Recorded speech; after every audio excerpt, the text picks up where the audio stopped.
आशीष, reports की माने तो प्रपोजल गया तो था, क्योंकि व्हाइट हाउस ने आधिकारिक तौर पर एक बयान जारी करते हुए कहा है कि डोनाल्ड ट्रंप और उनकी पूरी टीम जो है इस प्रपोजल की समीक्षा कर रही है।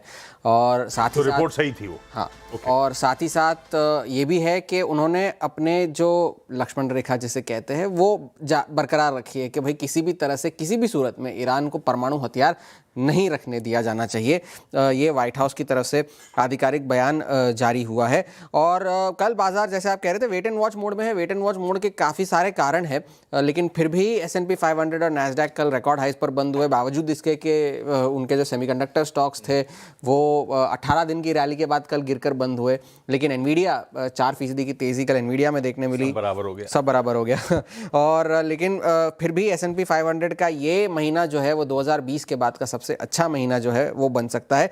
और अगर गोल्डमैन सैक्स की माने तो ये सेल ऑन रैलीज वाला या फिर रैली में बाहर निकल जाए वाला टेम्पलेट फॉलो हो रहा है, क्योंकि हेज फंड्स जो है अपने सारे पोजीशंस जो है कम कर रहे हैं इस रैली में, ये उन्होंने अपनी नोट में कहा। लेकिन पहले अगर रिपोर्ट्स की माने तो ईरान के प्रपोजल में है क्या, वही सारी बातें हैं जो पुराने प्रपोजल्स में थी। पहले तो कि स्ट्रेट ऑफ हॉर्मुज तब खुलेगा जब यूएस अपना ब्लॉकेड हटाएगा, और फिर जाकर के जो परमाणु हथियार रखने पर और न्यूक्लियर डील को लेकर के जो नेगोशिएशंस है वो बाद की बात होगी, वो लेटर डेट के लिए टाल दिया जाए और पहले जो है स्ट्रेट ऑफ हॉर्मुज को खोला जाए, बशर्ते कि यूएस जो है अपना ब्लॉकेड जो है वो हटाए। ईरान के विदेश मंत्री अब्बास अरगची रूस के दौरे पर है। कल उन्होंने व्लादिमीर पुतिन से मुलाकात भी की और उन्होंने फिर उनसे भी कहा कि हम सक्षम है यूएस के एग्रेशन का सामना करने के लिए, और अभी भी यूएस के साथ किसी भी तरह की बातचीत का कोई प्लान फिलहाल तो नहीं है। एक्सियोस और ईरान की मीडिया के ज़रिए अगर रिपोर्ट्स की माने तो ईरान ये मैसेज पाकिस्तान के ज़रिए पहुंचाना चाहता है कि उनकी 3 शर्तें होंगी कॉन्फ्लिक्ट ख़त्म करने की। पहली शर्त ये कि अपना जो नाकाबंदी है स्ट्रेट ऑफ हॉर्मुज की यूएस वो हटाए।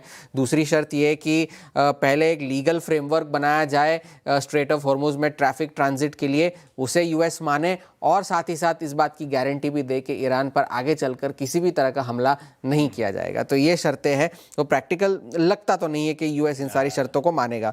इरना को दिए हुए अपने बयान में अरगची ने यह भी कहा कि ईरान और ओमान के बीच में एक हाई डिग्री ऑफ अलाइनमेंट है, मतलब एक आम सहमति जैसी बन गई है कि स्ट्रेट ऑफ हॉर्मुज से टोल कलेक्ट किया जाना चाहिए वगैरह वगैरह। और इस सभी बातों का जो है मार्को रूबियो ने विरोध किया। यूएस के जो विदेश मंत्री है, फॉक्स न्यूज़ को दिए हुए अपने इंटरव्यू में उन्होंने कहा कि ईरान अगर स्ट्रेट ऑफ हॉर्मुज पे कब्जा रखेगा तो ये यूएस को मंजूर नहीं है, क्योंकि ये इंटरनेशनल वाटर्स है, ये ईरान वाटर्स नहीं है या ओमान के वाटर्स नहीं है, इंटरनेशनल वाटर्स है। और अगर स्ट्रेट ऑफ हॉर्मुज उनके हिसाब से अगर स्ट्रेट ऑफ हॉर्मुज का खोलना मतलब आप हमारी इजाज़त लीजिए, हमें टोल दीजिए वरना हम आपको उड़ा देंगे, इसे खोलना नहीं कहते। अगर खोले तो पूरी तरह से खोले, ये मार्को रूबियो ने फॉक्स न्यूज़ को दिए हुए अपने इंटरव्यू में कहा। लेकिन पिछले हफ्ते ही जो 3 हफ्ते का सीज फायर जो बढ़ाया था डोनाल्ड ट्रंप ने इजराइल और लेबनान के बीच, उसके बावजूद भी हमले तो जारी ही है। इजराइल ने लेबनान पर फिर से हमले किए, 14 लोगों की मौत हुई है स्टेट मीडिया के हिसाब से। और हिजबुल्लाह के सेक्रेटरी जनरल जो है नईम कासिम, उन्होंने कल पहले तो लेबनान की सरकार से जो इजराइल बातचीत कर रहा है उसको खारिज किया और कहा कि किसी भी सूरत में हिजबुल्लाह जो है अपने हथियार नहीं डालेगा।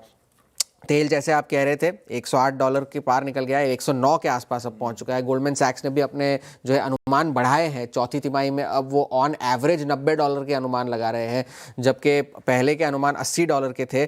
और साथ ही साथ उन्होंने ये भी कहा है कि खाड़ी देशों से जो तेल एक्सपोर्ट होता है उसकी नॉर्मलसी सिर्फ अब जून के अंत में होगी, ना कि मध्य मई में। तो ये गोल्डमैन सैक्स ने अपने अनुमान बढ़ाए हैं। आज वीज़ा, कोको कोला वगैरह के नंबर्स है, लेकिन कल से एक्शन शुरू होगा। बाजार वेट एंड वॉच मोड में इसलिए क्योंकि उसका सबसे बड़ा कारण है कल फेड का नतीजा आना है, जो कि जेरोम पावेल का शायद आखिरी पॉलिसी होगी, और जो है बिग टेक के नतीजे आने हैं कल 4 और फिर गुरुवार को एप्पल के नतीजे। तो इस वजह से बाजार वेट एंड वॉच मोड में है। तेल की कीमतें बढ़ी जा रही है, लेकिन अब तक यूएस और ईरान को लेकर के कोई बड़ा ब्रेक थ्रू नहीं हुआ है। वो उनकी